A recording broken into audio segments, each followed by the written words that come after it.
Cargo de Hachik Dergugasyan.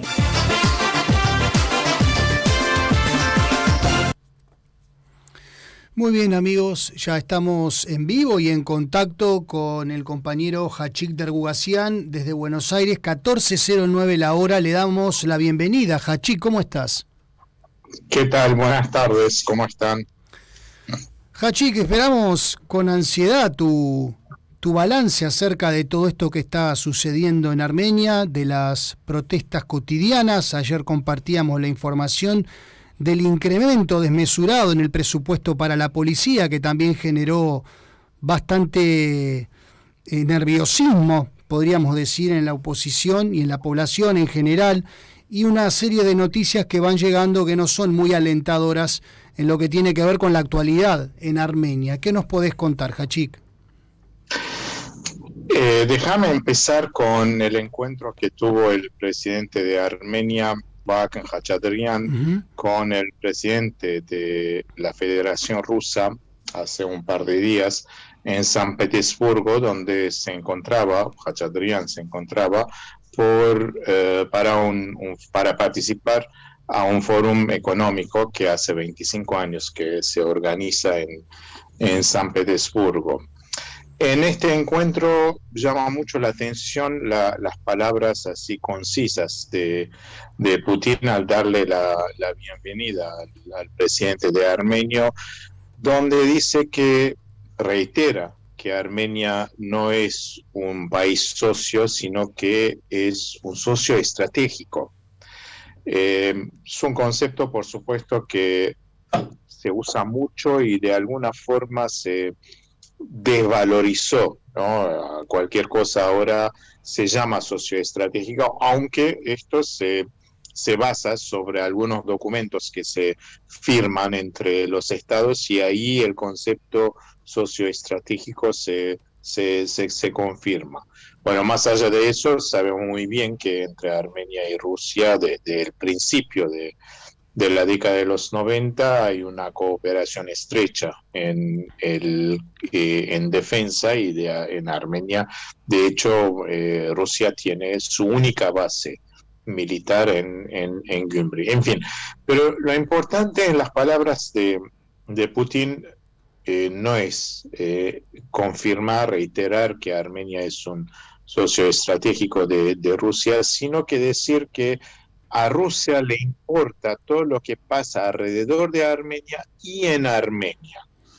Y expresó su esperanza, expectativa que la situación se estabilice en Armenia, que haya estabilidad en Armenia, porque esto permite, dice Putin, su desarrollo. Por supuesto, siempre cuando dice algo Putin con respecto a Armenia, y en general con respecto a cualquier parte del mundo, abre puertas para muchas interpretaciones, ¿no? ¿Qué quiso realmente decir? Que le importa la estabilidad en Armenia. Puede ser esto, estabilidad, pero ¿cómo se llega a una estabilidad? Y esto nos lleva a, me parece que en estos momentos el tema más importante de lo que concierne la realidad armenia, en Armenia y en la diáspora, qué es lo que está pasando con la protesta que empezó en abril pasado, 23-24 de abril pasado, y sigue hasta hoy. Bueno, la noticia que recibimos hace 2 semanas atrás es que se desmantelaron las carpas en la Plaza Francia en Armenia. Esta plaza donde las carpas se habían transformado en un símbolo de la resistencia, así se llama este movimiento, se desmantelaron y quien coordina todo este movimiento de resistencia, Ishkan Sagatelian, dijo que la resistencia, esta movilización pasa a otra etapa. En otras palabras, dio como terminado una etapa que vuelva a retirar a repetir de que las carpas se transformaron en un símbolo muy visible, ¿no? Se veía, esta era la resistencia, y que por supuesto, digamos, el desmantelamiento dio lugar a muchas interpretaciones. Enseguida se llegó a la rápida conclusión de que, bueno, otra vez fracasó la resistencia y que otra vez no nos llevó a ningún logro, cosa que no es cierto. No es cierto porque, como bien dijeron ustedes, el movimiento, la movilización continúa en otra forma, digamos, no con la misma frecuencia diaria, sino que va a tomar, como dijo Zagatelian, un aspecto mucho más de redes, pero va a estar permanente. O sea, no terminó esa movilización, no terminó la resistencia, porque el objetivo fundamental, que es impedir que Artsaj se firme cualquier documento que deje a Artsaj bajo la administración de Azerbaiyán, o que firme cualquier acuerdo con Turquía, donde prácticamente se capitule frente a las condiciones que impone Turquía para normalizar las relaciones con Armenia. Estos objetivos que no se pueden lograr si sigue este gobierno, según dice la oposición, según quienes están involucrados en la movilización de la resistencia. Con este gobierno no se puede lograr esto. ¿Por qué? Porque este gobierno cada vez más va a ceder ante la presión de Azerbaiyán y Turquía, y no tener claro qué es lo que va a hacer. Entonces, la resistencia sigue, la movilización sigue, aunque cambie la táctica y la lógica de esta resistencia. De hecho, hasta hoy vemos que, digamos, el grado de compromiso que hay y la participación no han bajado de nivel, y tampoco, digamos, se han cambiado los objetivos de esta movilización. Ahora bien, también Ismail Zagatelian hizo algunas autocríticas que es importante subrayar aquí. Autocríticas que invitan a una nueva reflexión para esta nueva etapa de la movilización. Dijo que es cierto, y estas palabras fueron confirmadas más adelante con otros protagonistas importantes del liderazgo de la movilización, como es Arzlik Minasyan, es cierto que a pesar de que hubo mucha participación en esta movilización, mucho más de lo que había sido la movilización que se llamó la salvación de la patria, inmediatamente después del acuerdo tripartita, del triste acuerdo tripartita, hubo mucho más gente, lo cual quiere decir que hay una preocupación fundamental en la sociedad armenia, por lo que está pasando a nivel del gobierno. Pero también es cierto que, digamos, probablemente tocó un techo esa movilización. La consistencia es algo positivo que rescataron, pero no el aumento de los participantes, esa masa indiferente que, si bien no está de acuerdo con el gobierno, pero no se compromete en la movilización diaria que invita la oposición. Pues hay que pensar cómo involucrar más gente, más participación en esto. Pero quedó claro que este gobierno no goza de la misma popularidad que gozaba antes. Segundo punto importante que dijo, que necesitaban una mejor llegada afuera de Armenia. Esta llegada es una realidad. En otras palabras, tanto en la diáspora, en varias comunidades, vemos manifestaciones a favor de la resistencia. Una vez más, no involucran a todas las comunidades. Es un sector más bien simpatizante a la oposición, que sale a expresar su solidaridad con la movilización, y en la diáspora en general esta apatía sigue, ¿no? Esta no saber qué hacer sigue en la diáspora. Pero también Zagatelian habló de las organizaciones internacionales, hacer llegar el reclamo. Ahora bien, como decía, había generado la movilización, generó preocupación en el contexto internacional, y esto lo vemos en la reacción de Turquía y Azerbaiyán. Turquía y Azerbaiyán coordinaron la presión sobre Armenia para decir o se firma ahora o nunca más. Y pusieron condiciones muy fuertes, no condiciones, sino que condicionaron el discurso de la supuesta paz o acuerdo de paz que se va a firmar, con términos que no se van a usar más cuando se habla del conflicto. Por ejemplo, conflicto de Karabaj. Esto no se va a usar. Eso lo dijo explícitamente el gobierno de Azerbaiyán. Eso quiere decir que la desestabilización interna de Armenia, o mejor dicho, la preocupación que se expresó a través de la movilización, ha mandado un mensaje que ha llegado y preocupa afuera. Preocupa afuera, preocupa a Azerbaiyán, preocupa a Turquía, porque ven que no le va a ser tan fácil a este gobierno firmar cualquier acuerdo que ellos están imponiendo. Preocupa a Rusia.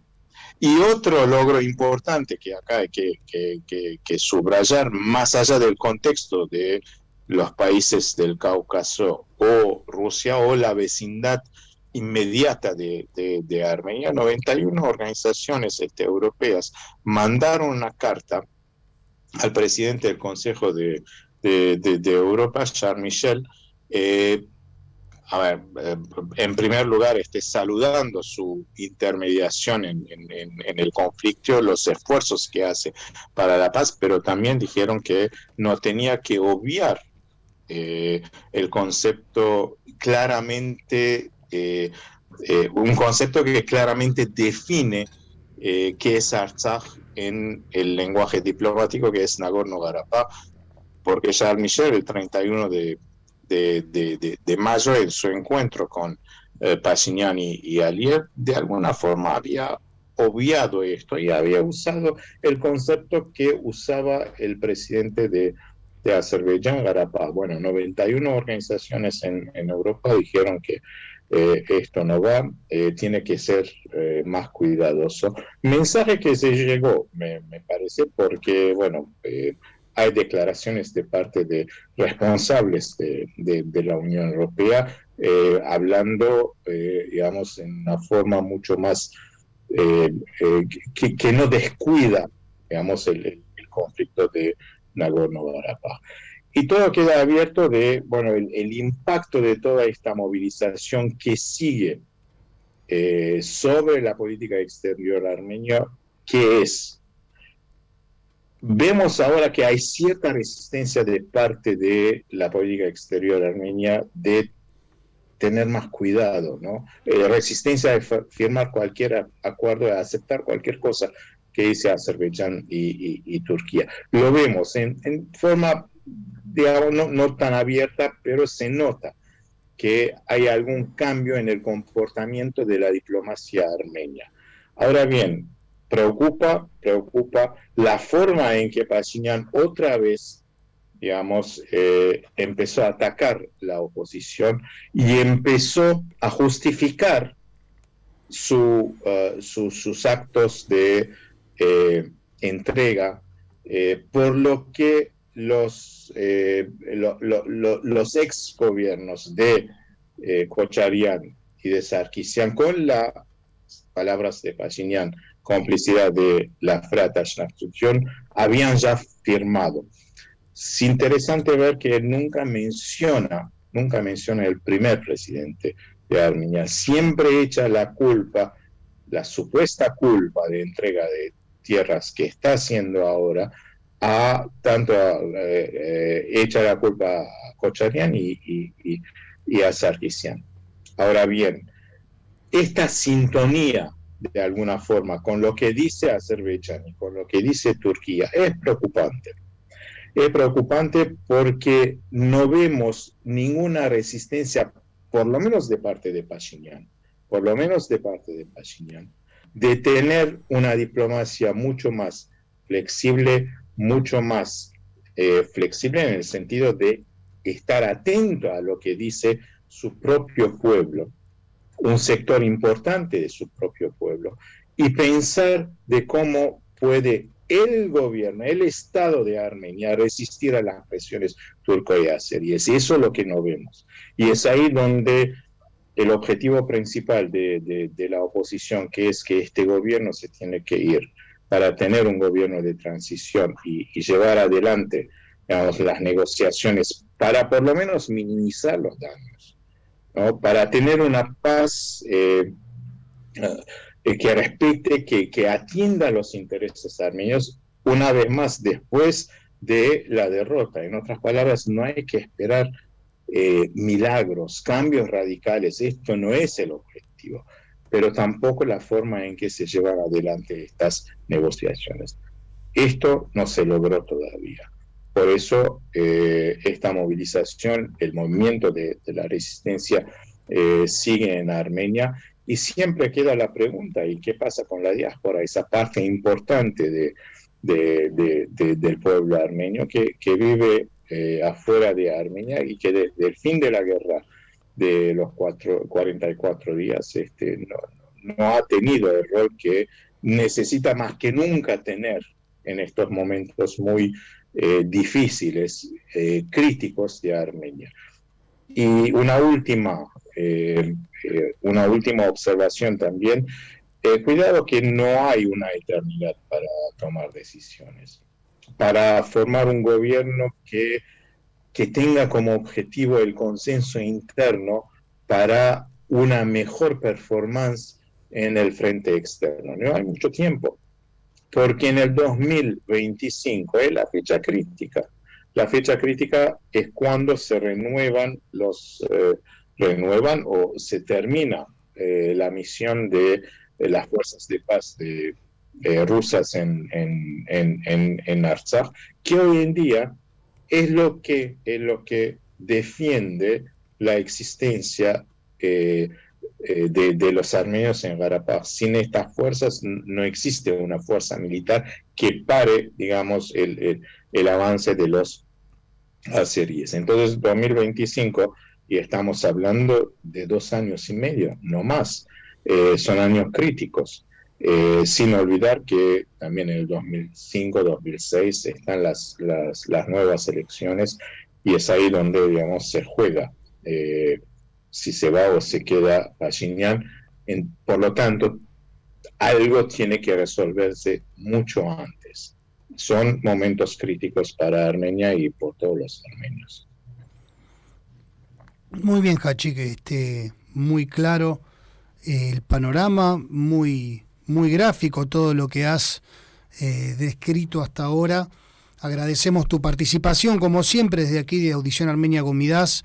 Contamos siempre con tu análisis acerca de todo lo que sucede en Armenia, en Artsaj y en la diáspora, como muy bien lo has graficado hasta el momento, y con esperanzas de optimismo. Nosotros esperaremos nuevas noticias que tengan que ver con el bienestar de Armenia, con el bienestar de Artsaj, y que sea todo para bien, lo más pronto posible, porque el tiempo justamente que vos acabás de nombrar es un factor decisivo y muy importante en lo que tiene que ver con el futuro de Armenia. Con gusto, como siempre. Muy bien, despedimos al compañero Hachik Dergugasyan, que nos ha regalado su análisis político, al que nos tiene acostumbrado en su columna aquí los sábados en Audición Armenia Gomidas. Seguimos con nuestra programación musical. Ayol, Senjiman Uneye Sayanit, Saino Barganat Sekierkov.